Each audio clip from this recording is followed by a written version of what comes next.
Thanks, Brandon. And before we toss it over to Sam Farnsworth, just want to let everybody know some good news.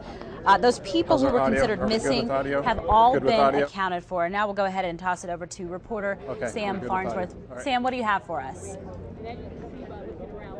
Well, obviously we got a lot of new information today regarding some of the neighborhoods that people will be allowed back into, but also some new containment numbers. And let's start with that. We have Rich Harvey joining us now. And Rich, obviously the number bumped up to 45%. That's a positive. But as you just mentioned to me off camera moments ago, that still means 55% is uncontained. That's correct. I mean, you know, we're always happy to put those good numbers in the bank, and we continue to stay focused on where the fire has a potential, where it can still be a threat.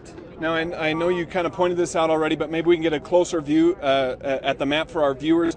Can you kind of point out where the 45% containment is at right now, if you've got an idea? Yeah, if you can see the black fire line edge, where it's black, that's where we have containment. So all along the 24 corridor, mostly up and around Adobe Heights here, all the way along, and parts of this which aren't shown on this map are the area that we're letting people back into to visit in Colorado Springs.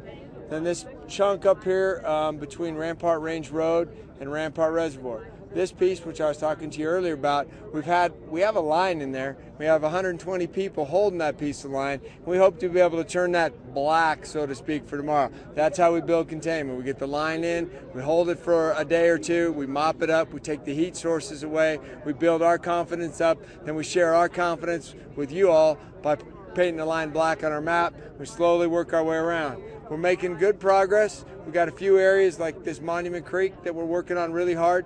Finally got some troops in there to help back that up. And by when we finally got them in, they've been working their way into some really rough country. They've been on their way. We got boots on the ground up there now, backed up by aviation, and a lot of dozer line. You can see these black lines on the map. These are dozer lines that we have in place for contingency plans, that kind of stuff, in case. So even though we're happy to report 45, we remain focused on the 55 and continue to try to move forward and put this thing to bed. Yeah, you kind of said you're a pessimist, although the firefighters remain optimistic. Talk about maybe point out some of the areas where the fire is raging at its fiercest, where the fight is going on, maybe most difficult right now.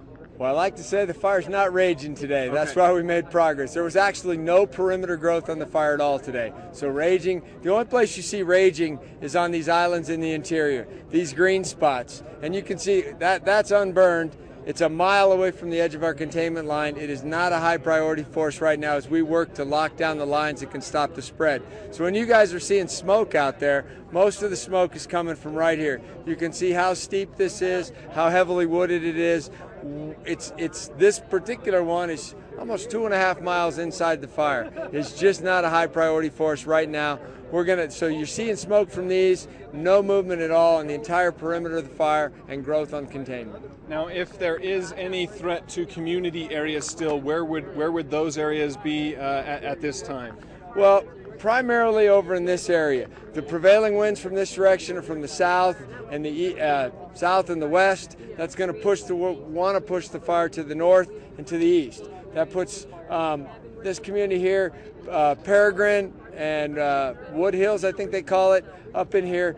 They're fine right now in terms of there's no fire moving towards them. There's no reports of fire moving towards them. We have boots and engines and aircraft all monitoring this and making progress on here. But that's the upwind direction closest to the fire, and that's catching a lot of our attention. Some of this, they're talking about like getting people back in here starting tomorrow. That's where the black lines are. That's where our confidence is high. So we're feeling good on the downwind side. We still remain worried on the so-called upwind side. And just finally, they did mention things are drying out a little bit with the lower percentage of humidity. Yet, do you feel that the conditions are still favorable for your guys who are out there fighting?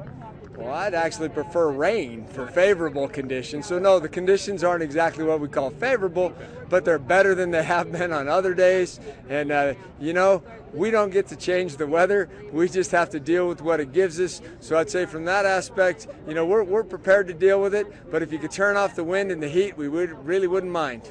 Great. Thanks, Rich Harvey, once again joining us, explaining this map a little bit better. Again, 45% containment on the Waldo Canyon fire, and we noticed he did point out one area here that could turn to a black line tomorrow, which means an increase in containment to this fire that has already caused $8.8 million in damage. We'll send this back to you guys at the desk. All right, thanks, Sam. And our team coverage continues. Folks, we want to ask you to bear with us.